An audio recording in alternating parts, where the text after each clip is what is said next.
नमस्कार मेरे प्यारे भाइयों, मैं हूं अनुज और आप सुन रहे हैं हॉरर कहानी, वो भी मेरी जुबानी। दोस्तों, आज का हॉरर पॉडकास्ट ट्रक ड्राइवर की है जिनका नाम अरुण है। तो चलिए अब यह कहानी अरुण जी के नजरिया से सुनते हैं। लेकिन उससे पहले आप लोगों से एक शिकायत है। आप लोग कहानी को पूरा सुनते हैं लेकिन लाइक नहीं करते हैं। इस बार मैंने आप लोगों से बहुत उम्मीद लगाई है कि आप लोग इस बार वीडियो को लाइक भी करेंगे और चैनल को सब्सक्राइब करके अपना सपोर्ट जरूर दिखाएंगे। और अगर आप लोग चाहते हैं कि आपका नाम वीडियो में लिया जाए तो कमेंट में अपना नाम और अपने शहर का नाम जरूर लिखें। तो अब ज्यादा समय नहीं लेते हैं, चलिए कहानी की शुरुआत करते हैं। दोस्तों, मेरा नाम अरुण है।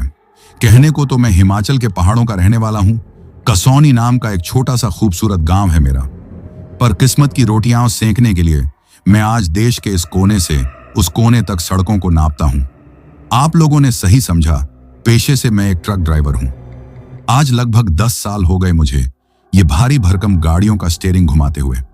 इन 10 सालों में मैंने न जाने कितने शहर देखे, कितने तरह के लोगों से मिला और न जाने कितनी ही ऊंच नीच देखी। पर आज जो कहानी मैं आप लोगों को सुनाने जा रहा हूं वो मेरे जीवन का वो सबसे काला और डरावना पन्ना है जिसे याद करके आज भी मेरी रूह कांप जाती है। ये बात आज से कोई 5 साल पहले की होगी। उन दिनों में अपने गांव कसौनी में ही था। पिताजी रामलाल जी के साथ खेती बाड़ी में हाथ बंटाता था। हमारा गांव है तो जन्नत का टुकड़ा। चारों तरफ ऊंचे ऊंचे देवदार के पेड़, सेब के बगीचे और ठंडी हवा। पर सच कहूं तो उस जन्नत में गुजारा मुश्किल हो रहा था। खेती से बस 2 वक्त की रोटी ही निकल पाती थी। मेरे मन में हमेशा एक कसक रहती थी कि मैं अपने परिवार के लिए कुछ ज्यादा करूं, उन्हें एक बेहतर जिंदगी दूं। मैं चाहता था कि पिताजी अब आराम करें और घर की सारी जिम्मेदारी मैं उठा लूं। मेरे कई दोस्त गांव छोड़कर शहरों में चले गए थे और जब भी वापस आते तो अच्छी कमाई की बातें करते। उन्हीं की देखा देखी मेरे मन में भी बाहर जाकर पैसा कमाने की इच्छा जोर पकड़ने लगी। एक दिन गांव के बाजार में मेरी मुलाकात ठेकेदार रमेश लाल से हुई। रमेश लाल हमारे इलाके में सड़कों और छोटे मोटे निर्माण का काम देखता था। उसे अपने काम के लिए ड्राइवरों की जरूरत पड़ती रहती थी। उसने मुझे देखा तो कहा, अरुण, कब तक इन खेतों में अपनी जवानी गलाएगा? मेरे साथ काम कर, महीने के अच्छे पैसे मिलेंगे। मैंने पिताजी से बात की। वो पहले तो राजी नहीं हुए। उनका कहना था कि अपनी जमीन, अपना घर छोड़कर परदेश में भटकने की क्या जरूरत है। पर मेरे बार बार समझाने पर और घर की आर्थिक तंगी को देखते हुए वो मान गए। मैंने रमेश लाल के लिए ट्रक चलाना शुरू कर दिया। मेरा काम था पास के शहर से सीमेंट, सरिया और दूसरा निर्माण का सामान लादकर उन जगहों पर पहुंचाना जहां सड़क या कोई बिल्डिंग बन रही हो। शुरू में सब ठीक था। मैं दिन में जाता और शाम तक घर लौट आता। पैसा भी खेती से कहीं ज्यादा मिल रहा था। घर की हालत धीरे धीरे सुधरने लगी थी। पर मेरे मन का लालच बढ़ता जा रहा था। मैं और ज्यादा पैसा कमाना चाहता था। एक दिन रमेश लाल मेरे पास आया और बोला, अरुण, एक बड़ा काम आया है। जंगल के उस पार एक नया सरकारी गेस्ट हाउस बन रहा है। वहां बहुत सारा सामान पहुंचाना है। रास्ता थोड़ा कच्चा और जंगली है।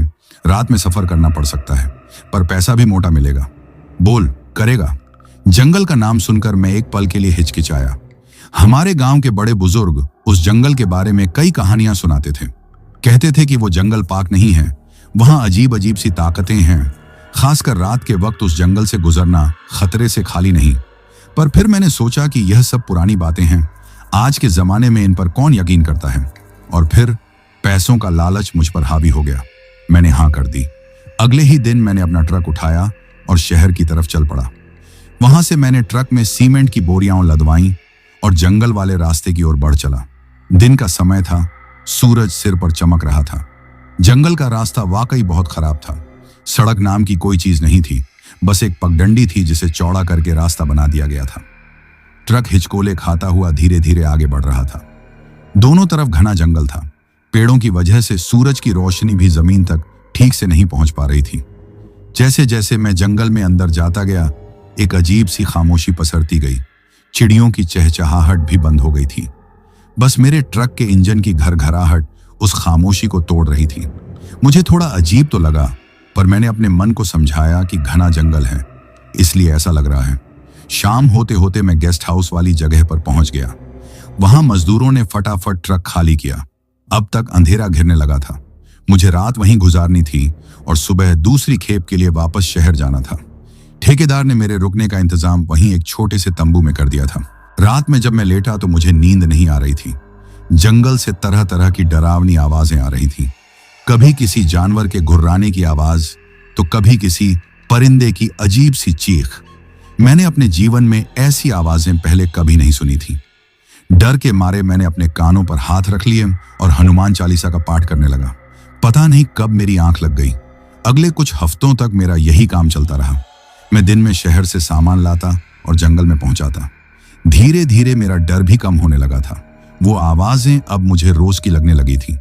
मैं सोचने लगा था कि गांव के लोग भी खामखा ही डरते हैं। ये उस आखिरी दिन की बात है। मुझे सामान की आखिरी खेप पहुंचानी थी। उस दिन शहर से निकलते निकलते ही मुझे काफी देर हो गई। जब मैंने जंगल के रास्ते पर अपना ट्रक मोड़ा तो शाम होने को थी। मैं जानता था कि पहुंचते पहुंचते रात हो जाएगी। मैंने ट्रक की रफ्तार थोड़ी बढ़ा दी। जब मैं गेस्ट हाउस पहुंचा तो रात के 10 बज चुके थे। मजदूर मेरा ही इंतजार कर रहे थे। उन्होंने जल्दी जल्दी ट्रक खाली किया और अपने अपने तंबुओं में चले गए। अब वहां मेरे और रात के सन्नाटे के सिवा कोई नहीं था। मुझे सुबह जल्दी निकलना था, इसलिए मैंने सोचा कि थोड़ा आराम कर लूं। पर उस रात मुझे तंबू में बिल्कुल भी अच्छा नहीं लग रहा था। एक अजीब सी बेचैनी हो रही थी। मेरा मन कर रहा था कि मैं अभी के अभी यहां से निकल जाऊं। मैंने सोचा चलता हूं, धीरे धीरे ट्रक चलाऊंगा, सुबह तक गांव के पास पहुंच जाऊंगा। यह सोचकर मैं अपने ट्रक के केबिन में आकर बैठ गया। मैंने ट्रक स्टार्ट किया और वापस उसी कच्चे रास्ते पर चल पड़ा। रात बहुत काली थी। चांद भी बादलों में छिपा हुआ था। ट्रक की हेडलाइट की रोशनी जहां तक जाती बस वहीं तक का रास्ता दिखता। बाकी चारों तरफ घना डरावना अंधेरा था। मैं अकेला था और उस सन्नाटे में मुझे अब डर लगने लगा था। मैं मन ही मन गाने गुनगुनाते हुए ट्रक चला रहा था ताकि मेरा ध्यान बंटा रहे। लगभग 1-1.5 घंटा ट्रक चलाने के बाद मुझे जोरों की नींद आने लगी। दिन भर की थकान और रात के जागरण का असर अब दिखने लगा था। मेरी आंखें बंद हुई जा रही थीं। मुझे लगा कि अगर मैं इसी हालत में ट्रक चलाऊंगा तो कोई हादसा हो सकता है। मैंने सड़क के किनारे एक खुली सी जगह देखकर ट्रक रोक दिया। मैंने सोचा कि केबिन में ही 1-2 घंटे की झपकी ले लेता हूं। थोड़ी ताजगी आ जाएगी तो फिर आगे बढ़ूंगा। मैंने ट्रक का इंजन बंद कर दिया। इंजन के बंद होते ही वो भयानक खामोशी फिर से लौट आई। मैंने खिड़कियों के शीशे थोड़े चढ़ा लिए और सिर रखकर आंखें बंद कर लीं। पता नहीं कितनी देर हुई होगी, शायद घंटा भर या उससे भी ज्यादा। अचानक किसी के सिसक सिसक कर रोने की आवाज से मेरी नींद खुल गई। मैंने हड़बड़ाकर सिर उठाया और इधर उधर देखा। बाहर घना अंधेरा था। कुछ भी साफ दिखाई नहीं दे रहा था। मुझे लगा शायद मेरा वहम होगा, जंगल है, कोई जानवर की आवाज होगी। मैं दोबारा सोने की कोशिश करने लगा, लेकिन वो रोने की आवाज फिर से आई। इस बार और ज्यादा साफ। कोई औरत थी जो फूट फूट कर रो रही थी। आवाज ट्रक के बिल्कुल पास से आ रही थी। मेरा दिल जोर जोर से धड़कने लगा। कौन हो सकता है इतनी रात को इस घने जंगल में? मेरे दिमाग में गांव वालों की सारी कहानियां एक एक करके घूमने लगी। मैंने हिम्मत करके अपनी खिड़की का शीशा थोड़ा नीचे किया और बाहर झांका। जो मैंने देखा उस पर मुझे यकीन ही नहीं हुआ। ट्रक से थोड़ी दूर एक पेड़ के नीचे एक लड़की बैठी रो रही थी। उम्र यही कोई 20-22 साल की होगी। चांद अब बादलों से बाहर निकल आया था और उसकी मध्यम रोशनी में उसका चेहरा दिखाई दे रहा था। वो बहुत ही ज्यादा खूबसूरत थी। दूध की तरह गोरा रंग, लंबी काली जुल्फें और बड़ी बड़ी आंखें जिनसे लगातार आंसू बह रहे थे। उसने एक साधारण सा सलवार कमीज पहन रखा था जो एक तरफ से थोड़ा फटा हुआ था। उसे इस तरह सुनसान जंगल में अकेले रोते देखकर मेरा डर थोड़ा कम हुआ और उसकी जगह हैरानी और दया ने ले ली। मैंने सोचा, यह बेचारी लड़की इतनी रात को यहां क्या कर रही है? जरूर किसी मुसीबत में है।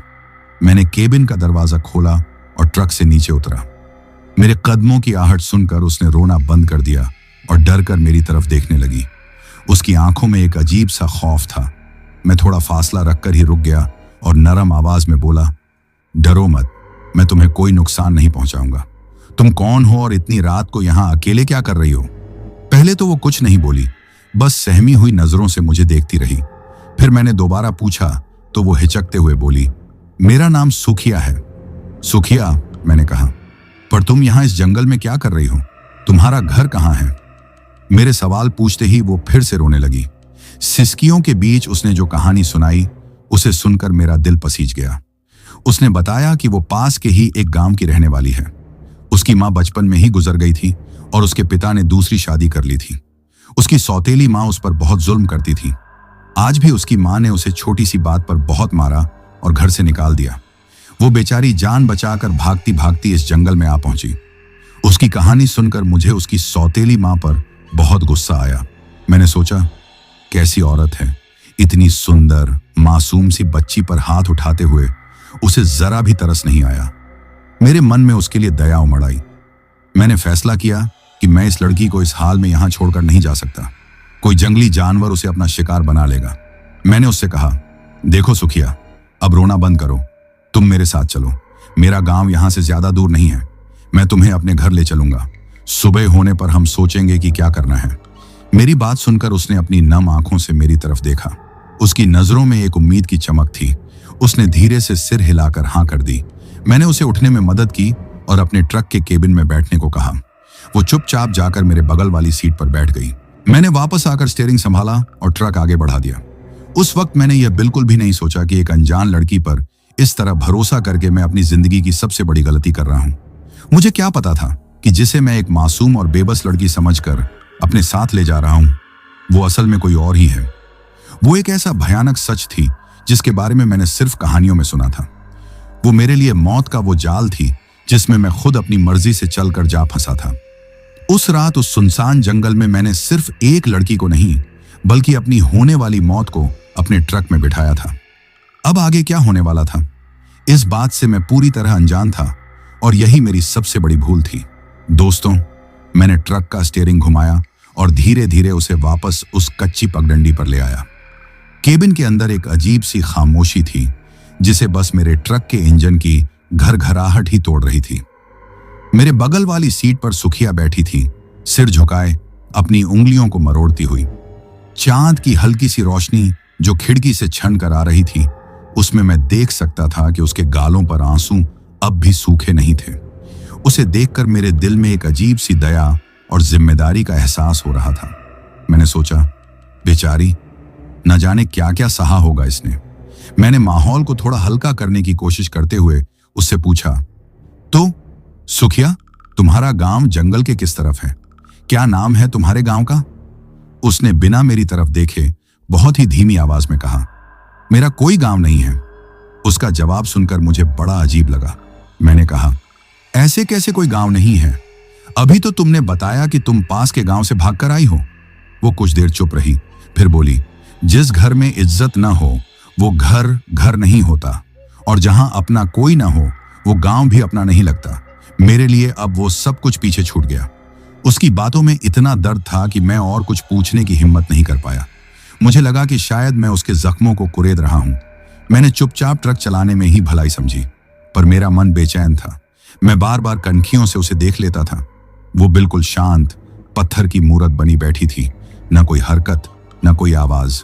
उसकी ये खामोशी जंगल की खामोशी से भी ज्यादा डरावनी लग रही थी। मैंने अपने मन को समझाया, अरुण, तू भी क्या फालतू सोच रहा है? बेचारी लड़की डरी हुई है, सदमे में है, इसलिए चुप है। इसमें अजीब क्या है? मैंने अपनी पगार में से कुछ पैसे बचाकर एक नया म्यूजिक सिस्टम लगवाया था। मैंने सोचा कि थोड़ा संगीत चला दूं, शायद इससे उसका मन भी बहल जाए और केबिन का ये भारीपन भी कुछ कम हो। मैंने जैसे ही गाने चलाए, वो अचानक चौंक गई। उसने डरी हुई नजरों से उस छोटे से स्पीकर की तरफ देखा जहां से आवाज आ रही थी। मैंने मुस्कुराकर कहा, डरो मत, ये गाना बज रहा है। तुम्हें गाने सुनना पसंद है? उसने कोई जवाब नहीं दिया, बस अपनी बड़ी बड़ी आंखों से मुझे घूरने लगी। उसकी आंखों में एक अजीब सी गहराई थी, ऐसी गहराई कि कोई भी उनमें डूब जाए। एक पल के लिए मुझे लगा जैसे वो आंखें मेरी नहीं हैं, वो किसी और की हैं, किसी ऐसी दुनिया की जहां कोई इंसान नहीं जा सकता।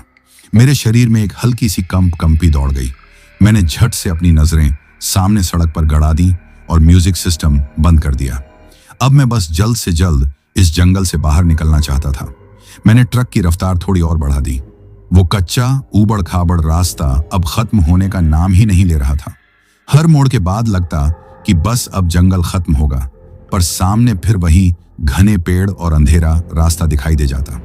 घंटे भर और चलने के बाद मुझे दूर कुछ टिमटिमाती हुई रोशनी यहां दिखाई दी। मैं समझ गया कि मेरा गांव कसौनी अब पास ही है। उन रोशनियों को देखकर मेरे दिल को जो सुकून मिला उसे मैं शब्दों में बयां नहीं कर सकता। जैसे किसी डूबते हुए को तिनके का सहारा मिल गया हो। जैसे ही हमारा ट्रक जंगल से निकलकर पक्की सड़क पर आया, सुखिया के व्यवहार में भी एक अजीब सा बदलाव आया। वो जो अब तक चुपचाप सहमी हुई बैठी थी, अब थोड़ी सहज होने की कोशिश कर रही थी। उसने मेरी तरफ देखकर एक हल्की सी मुस्कान दी और बोली, आपका बहुत बहुत धन्यवाद। अगर आज आप न होते तो पता नहीं मेरा क्या होता। उसकी आवाज में शहद जैसी मिठास थी। मैं उसकी मुस्कान देखकर अपना सारा डर और बेचैनी भूल गया। मैंने भी मुस्कुराते हुए कहा, इसमें धन्यवाद की कोई बात नहीं है, इंसान ही इंसान के काम आता है। वैसे मेरा नाम अरुण है। अरुण? उसने मेरा नाम ऐसे दोहराया जैसे वो उसे छक रही हो। सुबह के 4 बज रहे थे जब हम गांव की सीमा में दाखिल हुए। इक्का दुक्का लोग जो सुबह की सैर के लिए निकले थे, मेरे ट्रक को इतनी सुबह आता देखकर हैरान हो रहे थे। मैं जानता था कि अब गांव में बातें बनेंगी। अरुण इतनी सुबह सुबह कहां से आ रहा है और ये लड़की कौन है इसके साथ? पर उस वक्त मुझे इन सब बातों की कोई परवाह नहीं थी। मेरे लिए उस लड़की की मदद करना ज्यादा जरूरी था। मैंने ट्रक लाकर अपने घर के सामने रोका। हमारा छोटा सा पत्थर और लकड़ी का बना 2 मंजिला घर था। पिताजी शायद अभी सो रहे थे। मैंने ट्रक का इंजन बंद किया और सुखिया से कहा, चलो ये मेरा घर है। वो धीरे से ट्रक से नीचे उतरी और डरी हुई नजरों से मेरे घर को देखने लगी। मैंने दरवाजा खटखटाया। थोड़ी देर बाद पिताजी ने दरवाजा खोला। वो मुझे इतनी सुबह देखकर चौंक गए। फिर उनकी नजर मेरे पीछे खड़ी सुखिया पर पड़ी। उनके चेहरे पर हैरानी और शक के भाव एक साथ आ गए। उनकी अनुभवी आंखों ने एक ही पल में स्थिति को भांप लिया था। अरुण, ये कौन है तुम्हारे साथ? उनकी आवाज में सख्ती थी। मैंने उन्हें पूरी बात बताने की कोशिश की। पिताजी, ये सुखिया है। ये बहुत बड़ी मुसीबत में थी। मुझे ये जंगल में मिली। मेरी बात पूरी होने से पहले ही पिताजी ने मुझे घूरते हुए कहा, अंदर आओ। हम दोनों घर के अंदर आ गए। पिताजी ने दरवाजा बंद किया और सुखिया को ऊपर से नीचे तक ऐसे देखने लगे जैसे कोई हीरे की परख कर रहा हो। सुखिया ने डर कर अपनी नजरें झुका लीं और मेरे पीछे छिपने की कोशिश करने लगी। मैंने पिताजी को एकांत में ले जाकर उसे मिली सारी कहानी बताई। कैसे उसकी सौतेली मां ने उसे मारा और घर से निकाल दिया, और कैसे वो बेचारी जंगल में रो रही थी। मैंने कहा, पिताजी, हम उसे इस हाल में नहीं छोड़ सकते। बस आज रात की ही तो बात है। सुबह हम उसे किसी सुरक्षित जगह पहुंचा देंगे। पिताजी रामलाल जी ने अपनी जिंदगी धूप में नहीं, तजुर्बों की छांव में बिताई थी। वो मेरी तरह जज्बाती नहीं थे। उन्होंने मेरी पूरी बात सुनी, पर उनके चेहरे पर यकीन के कोई भाव नहीं थे। उन्होंने कहा, अरुण, तू अभी बच्चा है। दुनिया जितनी सीधी दिखती है उतनी है नहीं। किसी अनजान पर, खासकर जो जंगल में मिले, उस पर आंख बंद करके भरोसा करना बेवकूफी है। पर पिताजी, आप उसकी हालत तो देखिए, वो कितनी डरी हुई है। मैंने जिद की। पिताजी कुछ देर चुपचाप सोचते रहे। फिर उन्होंने एक गहरी सांस ली और बोले, ठीक है, मेहमान भगवान का रूप होता है। अगर ये मुसीबत में है तो हम इसकी मदद जरूर करेंगे, पर सिर्फ आज रात के लिए। सुबह होते ही मैं खुद इसे इसके गांव छोड़कर आऊंगा और इसकी मां से बात करूंगा। मैं राजी हो गया। मां तो हमारी थी नहीं, बचपन में ही गुजर गई थी। घर में हम 2 ही थे। पिताजी ने सुखिया से कहा, बेटी, डरो मत। जब तक तुम इस घर में हो, तुम सुरक्षित हो। ऊपर एक कमरा खाली है, तुम वहां आराम कर लो। सुखिया ने कांपते हुए हाथों से पिताजी के पैर छुए। पिताजी ने झिझकते हुए उसे उठाया। फिर मैं उसे लेकर ऊपर वाले कमरे में चला गया। कमरा छोटा सा था, पर साफ सुथरा। मैंने उसे बिस्तर दिखाते हुए कहा, तुम यहां सो जाओ। अगर किसी चीज की जरूरत हो तो आवाज दे देना। वो बस सिर हिलाकर बिस्तर पर बैठ गई। मैं कमरे से बाहर निकल आया। मैं रात भर के सफर और दिन भर के काम से बुरी तरह थक चुका था। मुझे बस अपना बिस्तर दिख रहा था। मैं अपने कमरे में गया और कपड़े बदलकर बिस्तर पर लेटते ही गहरी नींद में सो गया। मुझे नहीं पता था कि वो नींद मेरे लिए कितनी खतरनाक साबित होने वाली थी। रात का दूसरा पहर था। सारा गांव और हमारा घर गहरी नींद में डूबा हुआ था। बाहर झींगुरों की आवाज के सिवा कोई और शोर नहीं था। मेरे कमरे का दरवाजा बहुत धीरे से, बिना कोई आवाज के खुला। अंधेरे में एक परछाई मेरे कमरे के अंदर दाखिल हुई। वो परछाई धीरे धीरे मेरे बिस्तर की तरफ बढ़ी। वो सुखिया थी, पर इस वक्त उसके चेहरे पर वो मासूमियत और डर नहीं था जो मैंने जंगल में देखा था। चांद की रोशनी जो खिड़की से आ रही थी, उसमें उसका चेहरा एक अजीब सी चमक से दमक रहा था। उसकी आंखें अंधेरे में किसी जंगली बिल्ली की तरह चमक रही थीं। उसके होंठों पर एक बहुत ही अजीब, क्रूर मुस्कान थी। वो मेरे बिस्तर के पास आकर खड़ी हो गई और कुछ देर तक मुझे सोते हुए देखती रही। मैं गहरी नींद में था, दुनिया जहान से बेखबर। उसने धीरे धीरे अपना चेहरा मेरे चेहरे के पास झुकाया। उसकी ठंडी सांसें जब मेरे गालों पर पड़ी तो मैं नींद में हल्का सा सिहर उठा, पर मेरी आंख नहीं खुली। फिर उसने जो किया वो किसी भी इंसान की कल्पना से परे था। उसने बहुत धीरे से अपना मुंह मेरी गर्दन के पास लगाया। एक पल के लिए वो रुकी, जैसे किसी मनपसंद भोजन को चखने से पहले उसकी खुशबू ले रही हो, और फिर उसने अपने दांत मेरी गर्दन की नस में हल्के से गड़ा दिए। मुझे नींद में ऐसा लगा जैसे किसी नुकीले कांटे ने मुझे चुभ दिया हो। एक हल्की सी दर्द की लहर मेरे पूरे शरीर में दौड़ गई। मैं नींद में ही करवट बदलने लगा, पर तब तक वो अपना काम कर चुकी थी। उसने मेरी गर्दन से अपना मुंह हटा लिया था। उसके होंठों के किनारे मेरे खून की एक पतली सी लकीर चमक रही थी। उसने अपनी जीभ निकालकर उस खून को ऐसे छाटा जैसे कोई बहुत ही स्वादिष्ट चीज छक रहा हो। अपना काम पूरा करके वो उसी तरह दबे पांव बिना कोई आवाज किए मेरे कमरे से बाहर निकल गई और जाकर अपने कमरे में सो गई। मैं गहरी नींद में सोता रहा, इस बात से बिल्कुल अनजान कि मेरे ही घर में, मेरी ही छत के नीचे एक खून की प्यासी डायन ने मुझे अपना पहला शिकार बना लिया था। मैं इस बात से अनजान था कि मेरे शरीर की ताकत और मेरी जिंदगी का हर कतरा अब धीरे धीरे मुझसे छिनने वाला था। मेरी उल्टी गिनती उसी रात से शुरू हो चुकी थी। दोस्तों, अगली सुबह जब मेरी आंख खुली तो मेरा सिर बुरी तरह से भारी हो रहा था। ऐसा लग रहा था जैसे मैंने रात भर सोकर नहीं, बल्कि सिर पर कोई बोझ लेकर पहाड़ चढ़ने का काम किया हो। मेरे शरीर के हर जोड़ में एक अजीब सा दर्द था और बहुत ज्यादा कमजोरी महसूस हो रही थी। बिस्तर से उठने की कोशिश की, पर चक्कर खाकर वापस बिस्तर पर ही गिर पड़ा। मैंने सोचा शायद कल की थकान का असर है। रात भर ट्रक चलाया, फिर ये सब हंगामा हुआ। मैंने अपनी गर्दन पर हाथ फेरा तो एक जगह हल्की सी चुभन महसूस हुई। मैंने उठकर शीशे में देखने की कोशिश की। गर्दन पर एक छोटा सा, बहुत ही बारीक सा लाल निशान था, जैसे किसी मच्छर ने काटा हो। मैंने उस पर ज्यादा ध्यान नहीं दिया और वापस आकर बिस्तर पर बैठ गया। थोड़ी देर में पिताजी मेरे कमरे में आए। उनके चेहरे पर चिंता की लकीरें साफ थीं। क्या हुआ अरुण, अभी तक लेटा हुआ है? तबीयत तो ठीक है? पता नहीं पिताजी, मैंने कहा, बस थोड़ी कमजोरी लग रही है। रात भर सोया नहीं, शायद इसीलिए। पिताजी ने मेरे माथे पर हाथ रखकर देखा। बुखार तो नहीं है, चल उठकर हाथ मुंह धो ले, मैं तेरे लिए चाय बनाता हूं। मैं धीरे धीरे उठा और बाहर निकला। मैंने देखा कि घर का आंगन बिल्कुल साफ था, जैसे किसी ने सुबह सुबह ही झाड़ू पोंछा कर दिया हो। रसोई से बर्तनों की खनक सुनाई दे रही थी। मैं हैरान था कि पिताजी आज इतनी जल्दी सारे काम कैसे निपटा रहे हैं। मैं रसोई की तरफ बढ़ा तो जो नजारा मैंने देखा उस पर मुझे यकीन ही नहीं हुआ। सुखिया वहां रसोई में काम कर रही थी। उसने मेरे पिताजी के कपड़े पहने हुए थे, जो उस पर काफी ढीले थे, पर उसने उन्हें करीने से संभाल रखा था। उसने सिर पर पल्लू रखा हुआ था और वो बड़ी ही फुर्ती से चाय बना रही थी और साथ साथ रात के बर्तन भी साफ कर रही थी। मुझे देखकर वो मुस्कुराई और बोली, आप उठ गए, आइए, मैंने आपके लिए चाय बना दी है। मैं तो बस उसे देखता ही रह गया। कल रात वाली डरी सहमी लड़की और आज सुबह की इस चुस्त संस्कारी लड़की में जमीन आसमान का फर्क था। पिताजी भी वहीं एक कोने में खड़े उसे देख रहे थे, पर उनके चेहरे पर मेरी तरह हैरानी नहीं, बल्कि एक गहरा शक था। हम तीनों आंगन में बैठकर चाय पीने लगे। सुखिया हमारे लिए पकौड़े भी बनाकर ले आई थी। वो पिताजी से बड़ी ही मीठी आवाज में बात कर रही थी। काका, आप चिंता ना करें, मैं आप लोगों पर बोझ नहीं बनूंगी। बस आज का दिन रहूंगी, कल कहीं और चली जाऊंगी। पिताजी ने अपनी गंभीर आवाज में कहा, बेटी, तुम्हें कहीं और जाने की जरूरत नहीं है।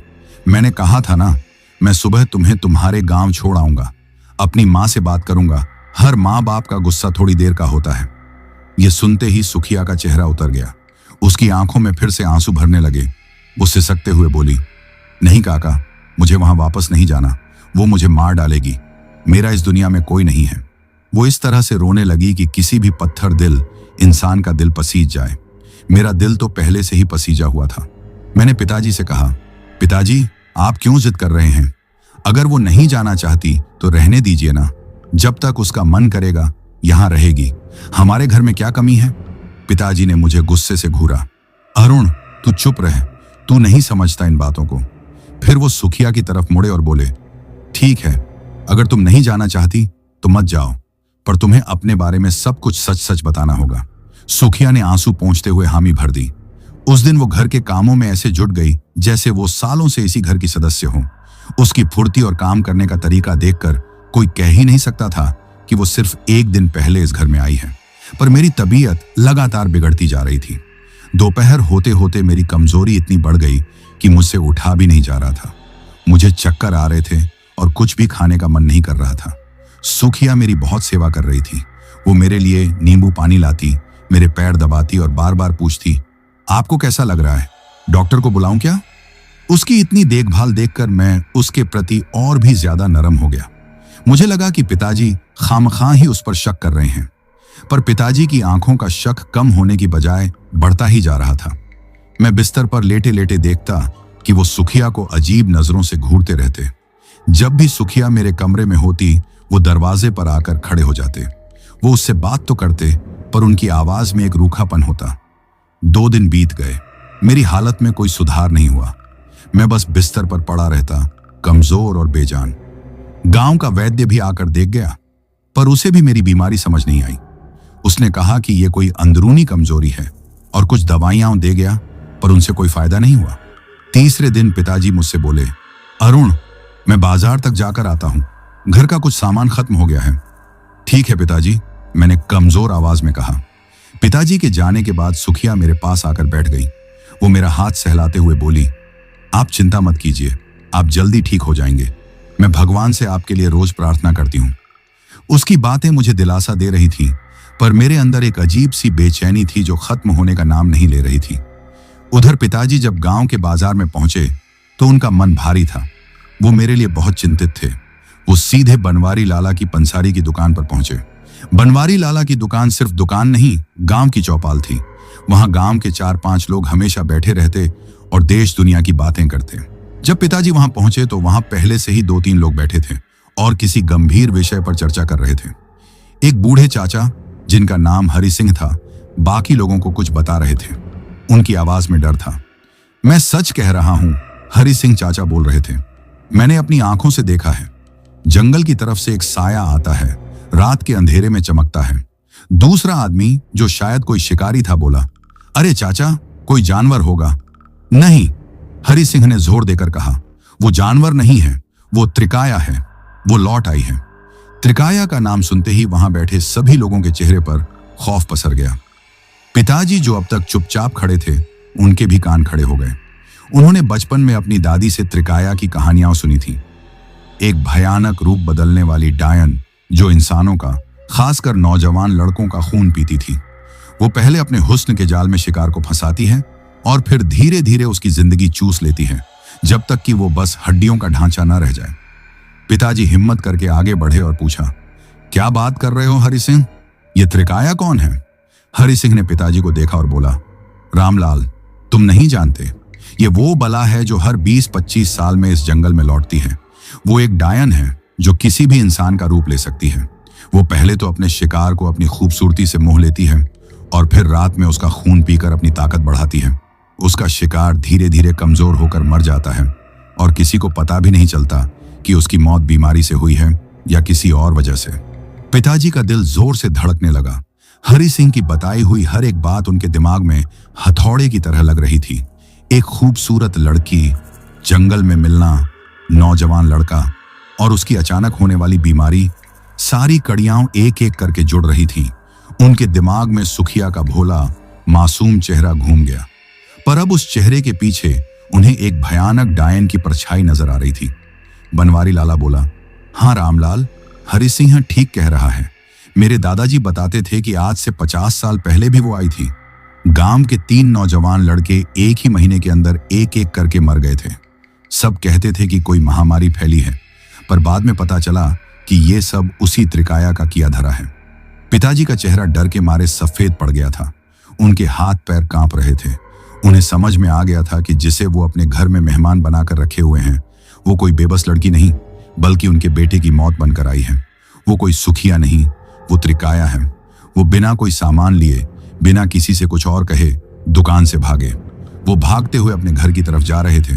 उनका बस चलता तो वो पंख लगाकर उड़ते हुए अपने घर पहुंच जाते और उस डायन को अपने घर से बाहर निकाल फेंकते।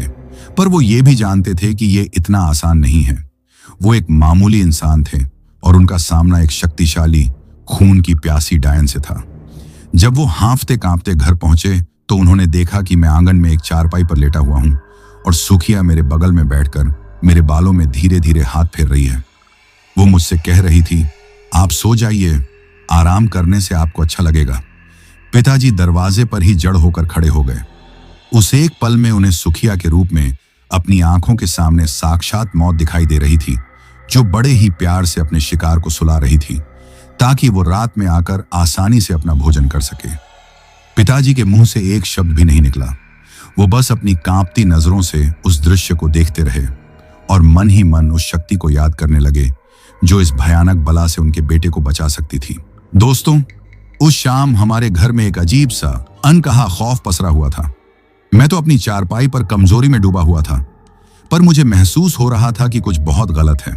पिताजी जब से बाजार से लौटे थे तब से वो एक शब्द भी नहीं बोले थे। उनका चेहरा पत्थर की तरह सख्त था, पर उनकी आंखों में मैंने ऐसी दहशत पहले कभी नहीं देखी थी। वो बार बार मुझे देखते, फिर उनकी नजर मेरे पास बैठी सुखिया पर जाती और उनकी आंखों में खौफ के साथ साथ एक गहरी नफरत भी दिखाई देती।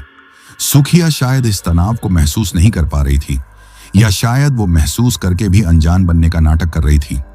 वो हमेशा की तरह मेरे लिए खाना लेकर आई। उसने एक कटोरी में खिचड़ी निकाली और चम्मच से मेरी तरफ बढ़ाते हुए बोली, अरुण जी, थोड़ा सा खा लीजिए, बिना खाए कमजोरी कैसे दूर होगी। उसकी आवाज सुनकर पिताजी, जो अब तक चुपचाप बैठे थे, अचानक से उठ खड़े हुए। वो लगभग चिल्लाते हुए बोले, रहने दे, मेरे बेटे को कुछ खिलाने की जरूरत नहीं है तुझे। मैं हूं उसका बाप, मैं देख लूंगा उसे। उनकी आवाज में इतना गुस्सा और कड़वाहट थी कि मैं और सुखिया दोनों ही चौंक गए। सुखिया के हाथ से चम्मच लगभग गिर ही गया था।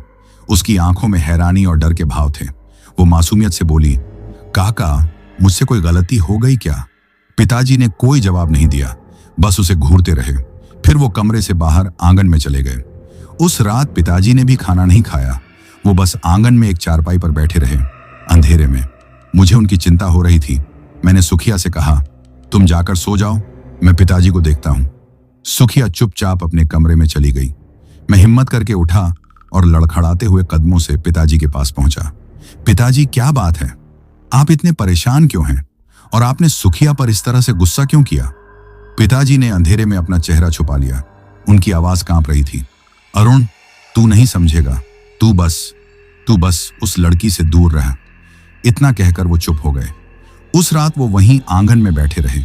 मुझे बाद में पता चला कि वो सोए नहीं थे, वो जागकर मेरे कमरे पर पहरा दे रहे थे। वो उस डायन को दोबारा मुंह तक पहुंचने का कोई मौका नहीं देना चाहते थे। अगली सुबह जब मैं उठा तो पिताजी घर पर नहीं थे। सुखिया ने मुझे बताया कि वो सुबह सुबह ही कहीं चले गए हैं। कह रहे थे कि किसी जरूरी काम से जा रहे हैं। मेरे मन में अब एक अजीब सा डर बैठ गया था। पिताजी का ऐसा व्यवहार, मेरी ये समझ न आने वाली बीमारी और सुखिया की मौजूदगी, सब कुछ बहुत अजीब था। उधर पिताजी उस वक्त गांव की पगडंडियों पर तेज कदमों से चले जा रहे थे। वो गांव की सीमा पर बनी एक पुरानी कुटिया की तरफ जा रहे थे। वो कुटिया शंभू काका की थी। शंभू काका हमारे गांव के सबसे बुजुर्ग इंसान थे। कोई नहीं जानता था कि उनकी असली उम्र क्या है। वो अकेले रहते थे और जड़ी बूटियों और पुरानी विद्याओं का उन्हें बहुत ज्ञान था। गांव के लोग उनसे थोड़ा डरते भी थे और उनकी इज्जत भी करते थे। लोग उनके पास तभी जाते थे जब कोई मुसीबत वैद्य और डॉक्टरों की समझ से बाहर हो जाती थी। आज पिताजी के लिए भी वही दिन था। जब पिताजी शंभू काका की कुटिया पर पहुंचे तो काका बाहर धूप में बैठे माला जप रहे थे। उनकी लंबी सफेद दाढ़ी और बालों में एक अजीब सा तेज था। उन्होंने आंखें खोले बिना ही कहा, आओ रामलाल, मैं जानता था तुम आओगे। पिताजी हैरान रह गए। काका, आपको कैसे पता? शंभू काका ने अपनी आंखें खोली। उनकी आंखों में गहरी शांति थी, पर वो किसी के भी मन के अंदर तक झांकने की ताकत रखती थी। जब जंगल अपनी खामोशी तोड़ दे और गांव में नौजवानों की सांसें भारी होने लगें तो समझना चाहिए कि कोई पुराना शैतान जाग गया है। बोलो, क्या बात है? पिताजी उनके पैरों में बैठ गए और उन्होंने रोते रोते अपनी सारी कहानी कह सुनाई। कैसे मैं जंगल से एक अनजान लड़की को घर ले आया, कैसे मेरी तबीयत अचानक बिगड़ने लगी और कैसे उन्होंने बाजार में त्रिकाया की कहानी सुनी। शंभू काका ने पूरी बात बहुत ध्यान से सुनी। उनके चेहरे पर कोई हैरानी नहीं थी। सब कुछ सुन लेने के बाद उन्होंने एक गहरी सांस ली और बोले, रामलाल, तुमने बहुत देर कर दी। जिसे तुम अपनी बहू बनाने के सपने देख रहे थे, वो तुम्हारे बेटे की चिता सजाने आई है। वो कोई आम लड़की नहीं, वो त्रिकाया ही है। वो एक पिशाचिनी है जो अपनी उम्र बढ़ाने के लिए इंसानी खून पीती है, और उसका सबसे पसंदीदा शिकार होते हैं तुम्हारे अरुण जैसे भोले भाले नौजवान। यह सुनकर पिताजी के पैरों तले जमीन खिसक गई। उन्होंने काका के हाथ जोड़ लिए। काका, अब आप ही कोई रास्ता दिखाइए। मेरे अरुण को बचा लीजिए। मेरा तो इस दुनिया में उसके सिवा कोई है भी नहीं। शंभू काका कुछ देर आंखें बंद करके कुछ सोचते रहे। फिर वो अपनी कुटिया के अंदर गए और एक कपड़े की छोटी सी पोटली लेकर बाहर आए। उन्होंने वो पोटली पिताजी के हाथ में देते हुए कहा, इसमें रक्त शोधनी बूटी है। इस बूटी में एक खासियत है, ये किसी भी शैतानी ताकत की मौजूदगी को बर्दाश्त नहीं कर सकती। आज रात जब वो डायन सो जाए तो इस बूटी को घर में किसी ऐसी जगह पर रख देना जहां किसी की नजर न पड़े। पिताजी ने कांपते हाथों से वो पोटली पकड़ ली। फिर क्या होगा काका, अगर तुम्हारे घर में सच में कोई डायन है? शंभू काका ने अपनी भेदती हुई नजरों से पिताजी को देखते हुए कहा, तो इस बूटी की गंध उसे रात भर बेचैन रखेगी और सुबह तक इस बूटी का रंग बदलकर खून की तरह लाल हो जाएगा। अगर ऐसा हुआ तो समझ लेना कि तुम्हारा शक यकीन में बदल गया है, और अगर बूटी का रंग नहीं बदला तो समझना कि तुम्हारा बेटा बस बीमार है और लड़की निर्दोष। शंभू काका ने पिताजी को चेतावनी दी, पर एक बात का ध्यान रखना रामलाल, ये काम बहुत सावधानी से करना होगा। अगर उसे जरा भी शक हो गया कि तुम उस पर शक कर रहे हो तो वो तुम्हारे बेटे को एक रात में ही खत्म कर देगी। उसके सामने बिल्कुल सामान्य व्यवहार करना। पिताजी ने शंभू काका को वचन दिया कि वो पूरी सावधानी बरतेंगे। वो उस छोटी सी पोटली को अपनी जेब में छुपाकर घर की तरफ लौट पड़े। अब उनके दिल में डर के साथ साथ उम्मीद की एक छोटी सी किरण भी थी। उन्हें एक रास्ता मिल गया था, एक तरीका जिससे वो सच का पता लगा सकते थे। जब पिताजी घर पहुंचे तो दोपहर हो चुकी थी। उन्होंने अपने चेहरे पर जबरदस्ती की शांति ओढ़ रखी थी। उन्होंने सुखिया से ऐसे बात की जैसे कुछ हुआ ही ना हो, पर मैं, जो उन्हें सालों से जानता था, समझ रहा था कि वो अंदर से कितने बेचैन हैं। सारा दिन बस किसी तरह कटा। पिताजी मौके की तलाश में थे कि कब उन्हें एकांत मिले और वो उस जड़ी बूटी को घर में कहीं छुपा सकें, पर सुखिया हर वक्त घर में ही मौजूद रहती। वो या तो मेरे पास बैठी होती या रसोई में कुछ काम कर रही होती। रात हुई, हम सबने खाना खाया। पिताजी ने मुझे जबरदस्ती 2 निवाले खिलाए। फिर उन्होंने सुखिया से कहा, बेटी, तुम बहुत थक गई हो, जाकर आराम करो। सुखिया के जाने के बाद पिताजी मेरे कमरे में आए। उन्होंने मेरे बिस्तर के पास बैठकर मेरा सिर सहलाया। फिर वो धीरे से बोले, अरुण, हिम्मत रखना, भगवान सब ठीक करेगा। इतना कहकर वो बाहर चले गए। अब घर में पूरी तरह शांति थी। पिताजी जानते थे कि यही मौका है। वो दबे पांव रसोई में गए। उन्होंने चारों तरफ देखा। फिर उनकी नजर आटे के उस बड़े कनस्तर पर पड़ी जो कोने में रखा था। उन्होंने धीरे से कनस्तर का ढक्कन खोला और वो छोटी सी पोटली उसके अंदर आटे में गहरी दबा दी। अपना काम करके वो वापस अपने कमरे में आ गए। पर उस रात उनकी आंखों में नींद कहाँ थी। वो बस जागते रहे, सुबह होने का इंतजार करते रहे। हर एक पल 1 साल के बराबर लग रहा था। उनका दिल जोर जोर से धड़क रहा था। वो सोच रहे थे कि अगर सुबह उस बूटी का रंग सच में लाल निकला तो क्या होगा। वो उस भयानक डायन का सामना कैसे करेंगे। यही सोचते सोचते उन्होंने पूरी रात गुजार दी। अब बस सुबह का इंतजार था, एक ऐसी सुबह जो अपने साथ एक भयानक सच लेकर आने वाली थी। दोस्तों, वो रात शायद मेरी जिंदगी की सबसे लंबी और भयानक रात थी, पर मुझसे ज्यादा भयानक वो रात मेरे पिताजी के लिए थी। मैं तो अपनी कमजोरी और बीमारी में लगभग बेहोश पड़ा था, पर वो तो जाग कर उस सच का इंतजार कर रहे थे जो सुबह उनके सामने आने वाला था। सुबह हुई। सूरज की पहली किरण जब हमारे आंगन में उतरी तो पिताजी की धड़कनें और तेज हो गईं। मैं उठा तो आज भी वैसी ही कमजोरी महसूस कर रहा था। तभी सुखिया मेरे कमरे में आई। आज उसके चेहरे पर वो ताजगी नहीं थी। उसकी आंखें हल्की सी सूजी हुई थीं और चेहरे पर एक अजीब सी बेचैनी थी। उसने मुझसे पूछा, अरुण जी, आपको रात को नींद तो ठीक से आई, पता नहीं क्यों, पर मुझे रात भर नींद नहीं आई। ऐसा लग रहा था जैसे घर में कोई अजीब सी, कोई चुभने वाली गंध फैली हुई है। उसकी बात सुनकर मेरे तो होश ही उड़ गए, पर पिताजी जो दरवाजे पर खड़े सब सुन रहे थे, उनका दिल जानता था कि ये रक्त शोधनी बूटी का असर है। वो डायन उस पाक बूटी की मौजूदगी को बर्दाश्त नहीं कर पा रही थी। पिताजी ने खुद को संभाला और बोले, अरे कुछ नहीं है, तेरा वहम होगा, जाकर नहा धो ले। पिताजी बस मौके का इंतजार कर रहे थे। जैसे ही सुखिया नहाने के लिए गुसलखाने में गई, पिताजी बिजली की तेजी से रसोई की तरफ लपके। उनके हाथ कांप रहे थे, सांसें तेज चल रही थीं। उन्होंने रसोई का दरवाजा अंदर से बंद किया और सीधे उस आटे के कनस्तर की तरफ बढ़े। उनका दिल ऐसे धड़क रहा था जैसे वो छाती फाड़कर बाहर आ जाएगा। उन्होंने कांपते हुए हाथों से कनस्तर का भारी ढक्कन उठाया। एक पल के लिए उनकी हिम्मत जवाब दे गई। वो सोचने लगे, अगर बूटी का रंग नहीं बदला तो? मैं उस मासूम लड़की पर खामखा शक कर रहा हूं। पर फिर उन्हें मेरा कमजोर पीला चेहरा याद आया और उन्होंने हिम्मत करके अपना हाथ आटे में डाल दिया। वो आटे में उस छोटी सी पोटली को टटोलने लगे। कुछ सेकंड बाद उनके हाथ में वो कपड़े की पोटली आ गई। उन्होंने उसे बाहर निकाला और उनकी आंखें खौफ से फटी की फटी रह गईं। वो पोटली जिसका रंग कल रात तक सफेद था, अब वो ताजे खून की तरह सुर्ख लाल हो चुकी थी। वो रंग इतना गहरा और चमकीला था जैसे किसी ने उसे खून में ही डुबोकर निकाला हो। सारे शक, सारी दुविधाएं एक ही पल में दूर हो गईं। पिताजी के सामने एक भयानक सच था, इतना भयानक कि उनकी आत्मा तक कांप उठी। उनके घर में, उनकी छत के नीचे, उनके बेटे के साथ एक खून चूसने वाली डायन रह रही थी। वो जमीन पर घुटनों के बल बैठ गए। उनकी आंखों से आंसू बहने लगे, पर ये आंसू दुख के नहीं, बेबसी और गुस्से के थे। उन्होंने उस लाल पोटली को मुट्ठी में भींचा और उसी पल फैसला कर लिया, वो अपने बेटे को ऐसे मरने नहीं देंगे। वो लड़ेंगे, उस शैतान से लड़ेंगे, भले ही उनकी जान क्यों ना चली जाए। वो उठे, अपने आंसू पोंछे और उस पोटली को जेब में रखकर रसोई से बाहर निकले।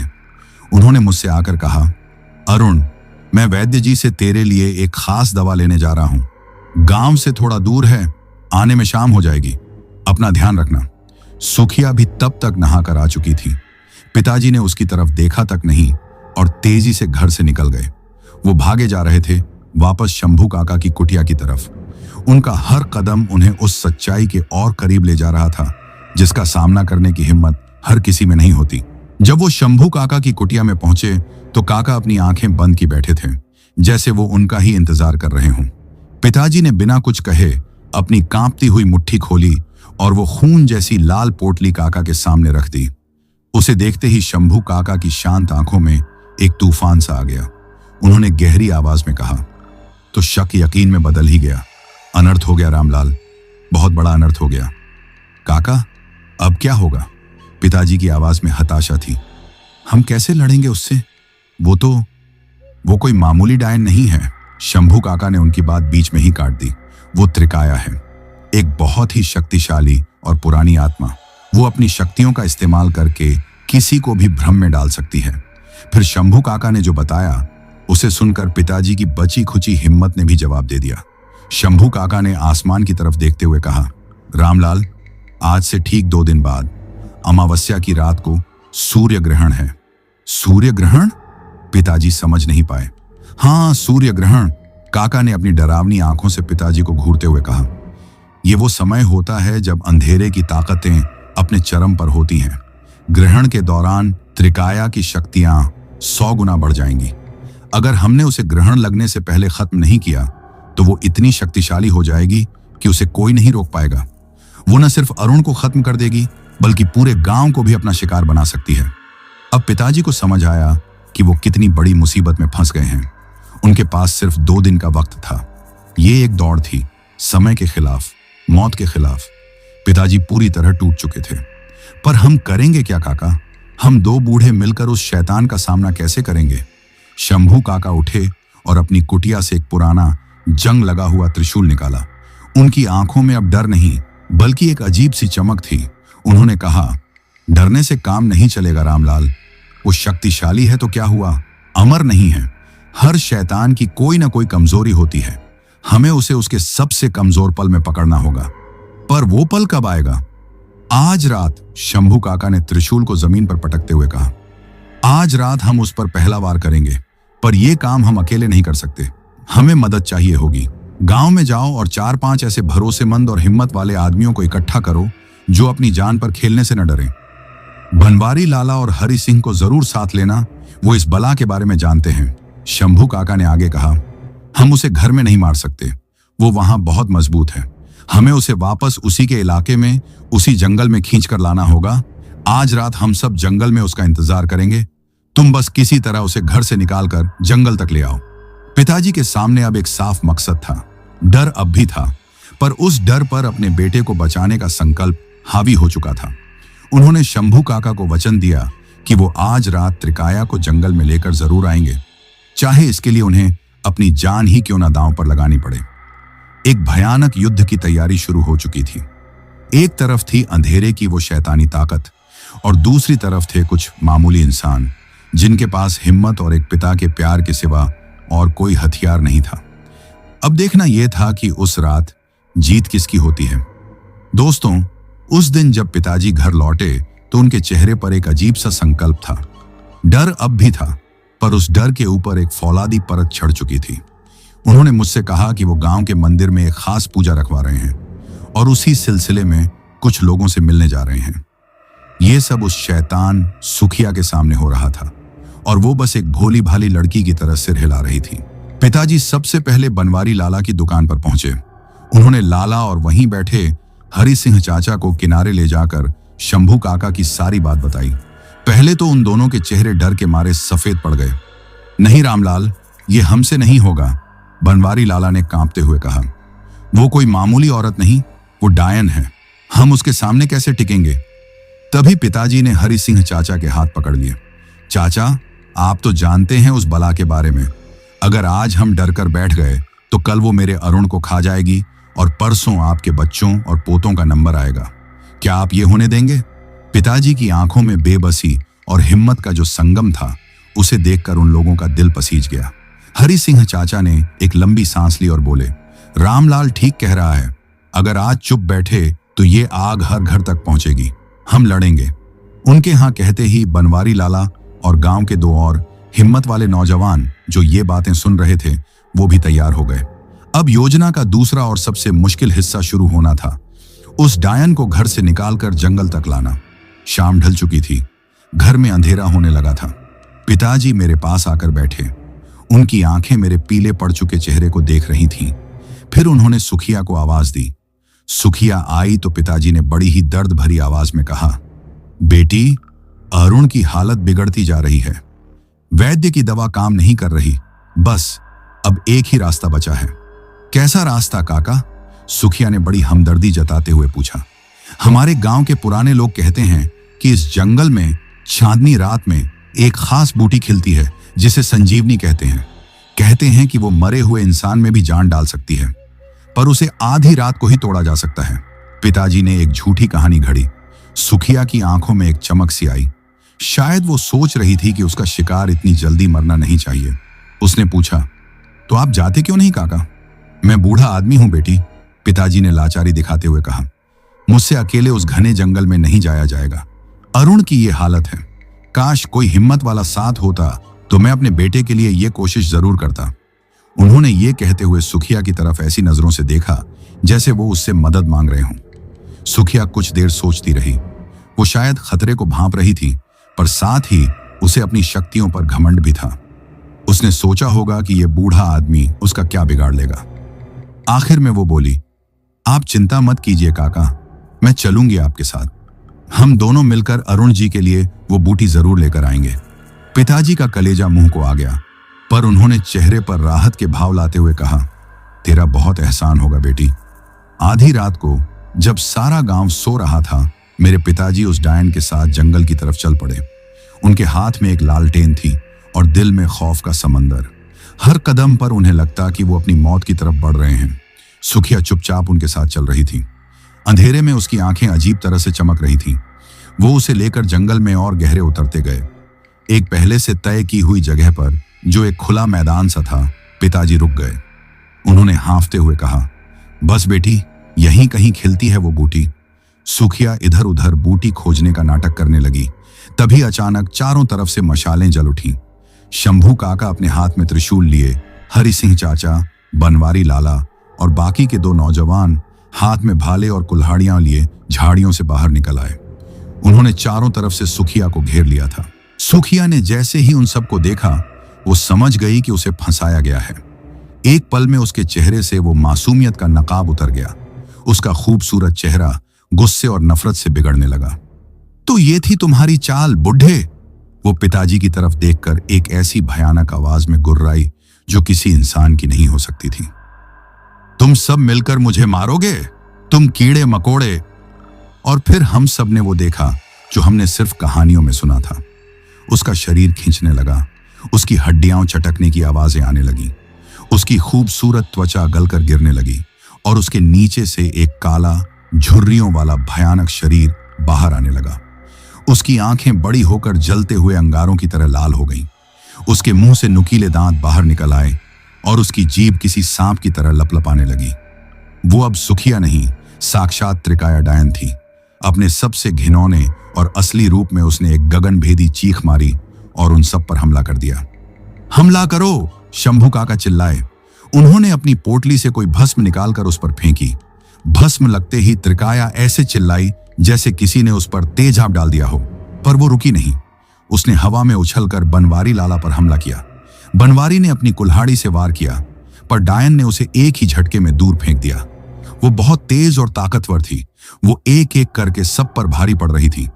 तभी शंभू काका ने अपना त्रिशूल उठाया और मंत्र पढ़ते हुए उसकी तरफ फेंका। त्रिशूल सीधा जाकर उसके कंधे में धंस गया। वो दर्द से चीखी, पर इस बार उसकी चीख एक जानवर की गुर्राहट में बदल गई। उसका शरीर फिर से बदलने लगा। वो सिकुड़कर 4 पैरों पर आ गई। उसका आकार बढ़ने लगा और देखते ही देखते वो एक विशाल काले भेड़िए में बदल गई। उसकी आंखें अब भी लाल अंगारों की तरह जल रही थीं और उसके मुंह से झाग निकल रहा था। उस भेड़िए ने शंभू काका पर छलांग लगाई। काका किसी तरह रास्ते से हटे। भेड़िया अब और भी ज्यादा खतरनाक हो गया था।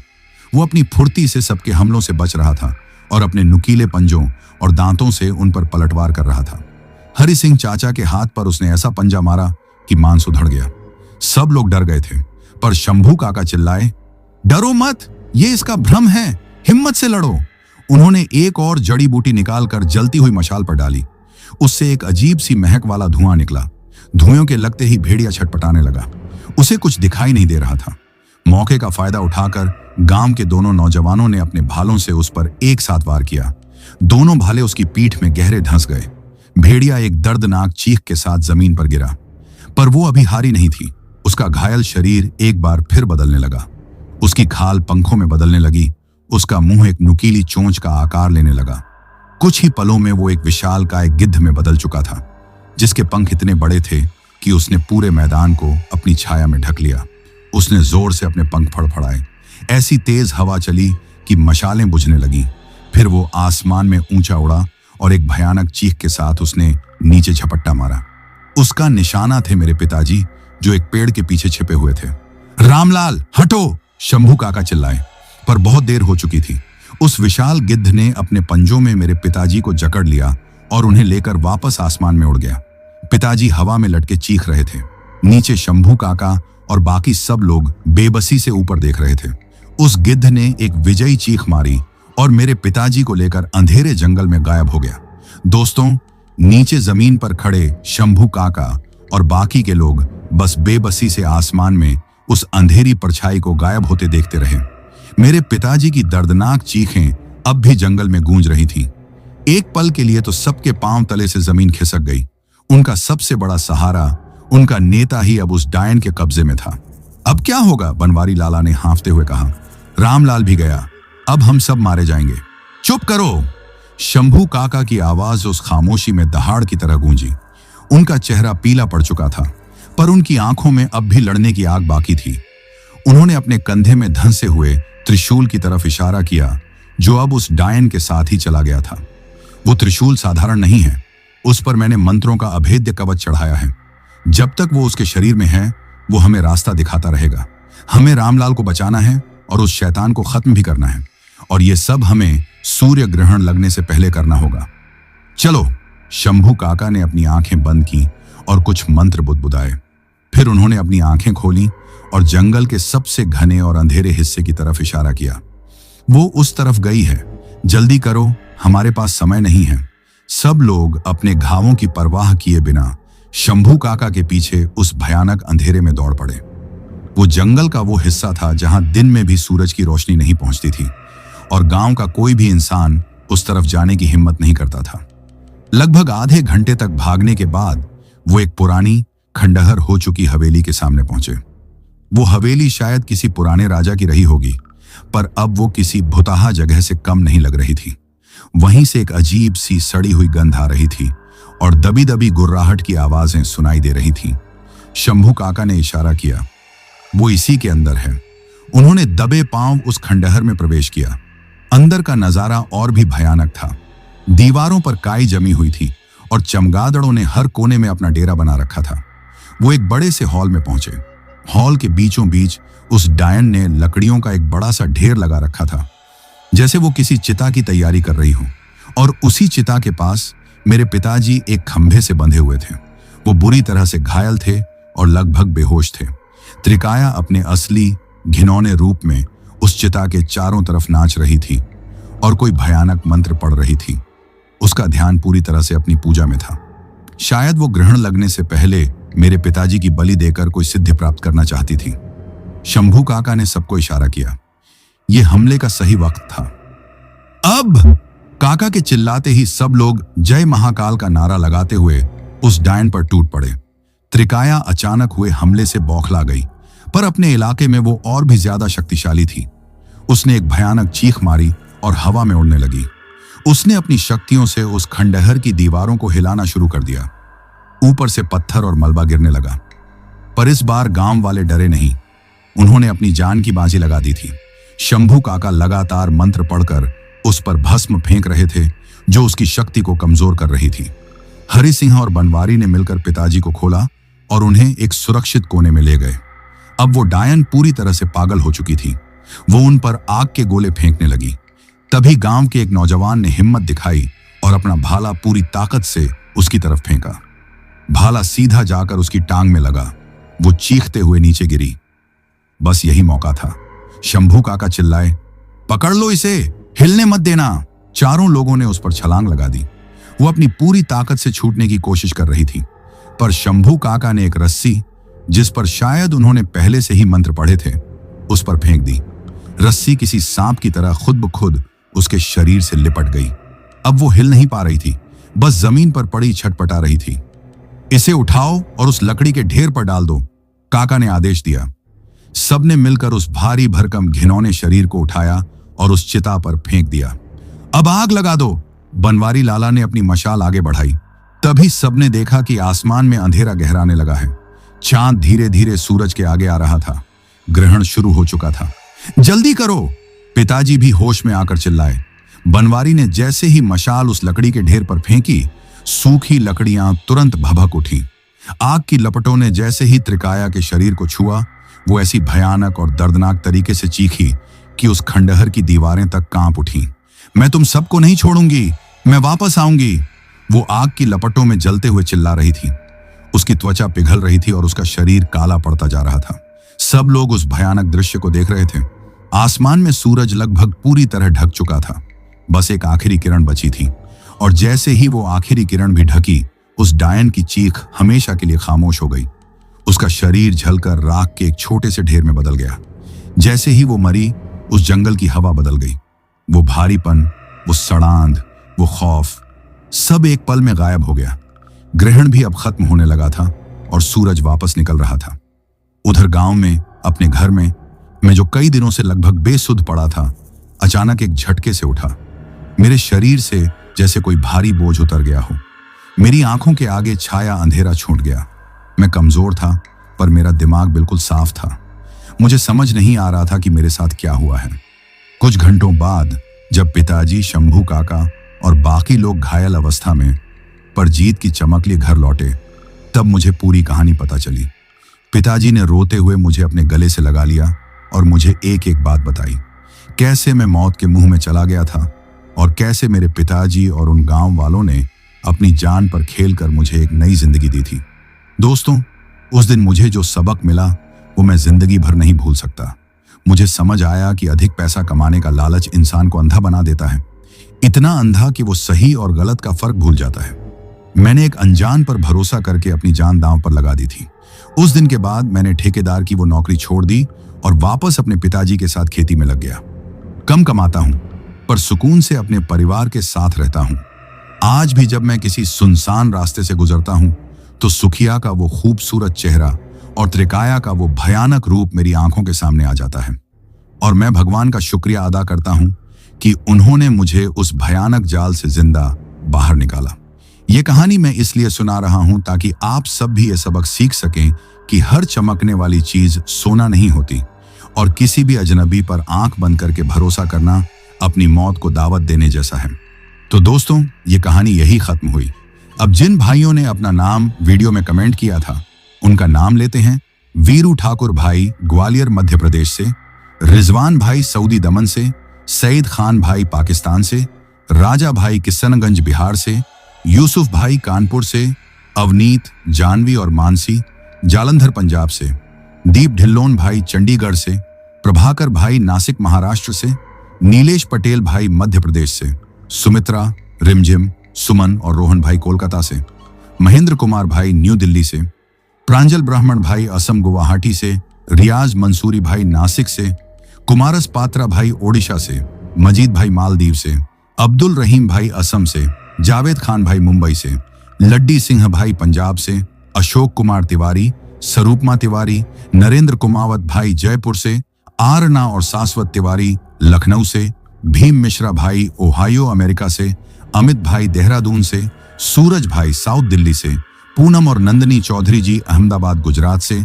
अंकुश भाई अमरावती महाराष्ट्र से, सफदर अब्बास भाई रावलपिंडी पाकिस्तान से, बाबू मंडल भाई राउरकेला से, अविनाश सिंह भाई फरीदाबाद से, सनी यादव भाई बिहार छपरा से, जसमीत सिंह गिल भाई न्यू दिल्ली से, सौरभ चौधरी भाई अयोध्या से, किंगदीप सुब्बा भाई सोनाडा दार्जिलिंग से, आकाश पटेल भाई भोपाल से, राहुल भाई ओडिशा से, दीपक भाई झारखंड से, धनाजी गायकवाड़ भाई मुंबई से, सिकंदर कुमार भाई चंपारण बिहार से, इंदुपाल जी छत्तीसगढ़ से, सलीम पीर मोहम्मद भाई भीलवाड़ा राजस्थान से, राज शर्मा भाई मुरादाबाद से, मनीष भाई सऊदी अरब से, गुड्डू महतो भाई झारखंड से, आशीष पाठक भाई छत्तीसगढ़ से, ब्रजेश कुमार राजपूत भाई लखनऊ से, सर्वेश भाई मऊ उत्तर प्रदेश से, आरती दिगंबर जी पुणे से, सैफ खान भाई इंडिया से, परवीन कुमार भाई पेंड्रा छत्तीसगढ़ से, फरमान खान भाई बरेली से, हिरण्या आस्तिक पटेल भाई इंदौर से, अनीता शर्मा जी अहमदाबाद से,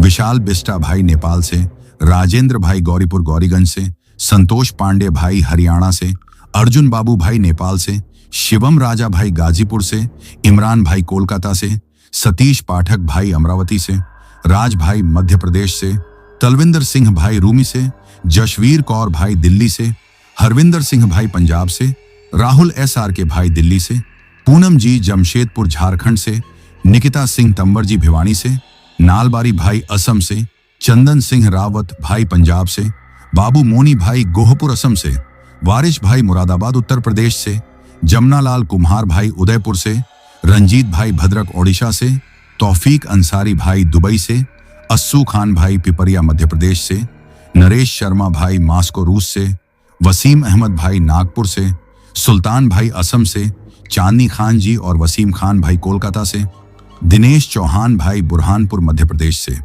विनोद गुरुंग भाई दुबई से, कुलदीप सिंह भाई दिल्ली से, जुनैद अली भाई इंडिया से, सुब्रता सरकार भाई बेंगलुरु से, भास्कर भाई दुबई से, प्रवीण साहू भाई छत्तीसगढ़ से, दिवाकर भाई गया बिहार से, प्रवीण राज भाई बुलंदशहर से, यूसुफ शाह भाई लाहौर पाकिस्तान से, साजिद भाई कराची से, दुर्गेश सेमवाल भाई उत्तराखंड से, वीरेंद्र सूद भाई लुधियाना से, राहुल सालमी भाई भोपाल से, हसन अब्बास भाई इटली से, गुरजीत संधू भाई पंजाब से, सचेंद्र लश्कर भाई झांसी से, पुणकेश्वर भाई कुनेपुरा कर्नाटक से, सूर्या भाई हैदराबाद से, समीर भाई हरिपाल से, अमृत थापा भाई नेपाल से, बबलू मौर्य भाई कौशाम्बी से, US तिवारी और हर्ष तिवारी, लोहारी सिरसा प्रयागराज से, अर्जुन भाई कोरापुट ओडिशा से, गौतम रब्बीदास भाई पुतनी चांदमारी से, सज्जन भाई दिल्ली से, विकेश निषाद भाई पलिया से, सोनू कुमार भाई बक्सर से, सुनील दीक्षित भाई इंडिया से,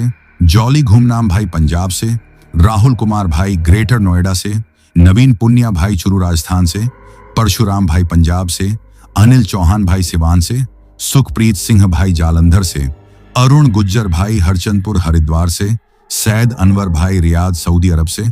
और जिन भाइयों ने अपना नाम कमेंट किया है लेकिन वीडियो में नहीं लिया गया तो टेंशन मत लो भाई, अगली वीडियो में जरूर लेंगे। अगर आप भी चाहते हैं कि अगली कहानी में आपका नाम लिया जाए तो नीचे कमेंट करके अपना नाम और शहर जरूर लिखिए। अगर आपको यह कहानी पसंद आई हो तो वीडियो को लाइक करें, चैनल को सब्सक्राइब करें ताकि अगली डरावनी कहानी सबसे पहले आप तक पहुंचे। कहानी को अंत तक सुनने के लिए दिल से शुक्रिया दोस्तों। आज के लिए बस इतना ही, मिलते हैं अगली कहानी में, तब तक अपना ख्याल रखिए।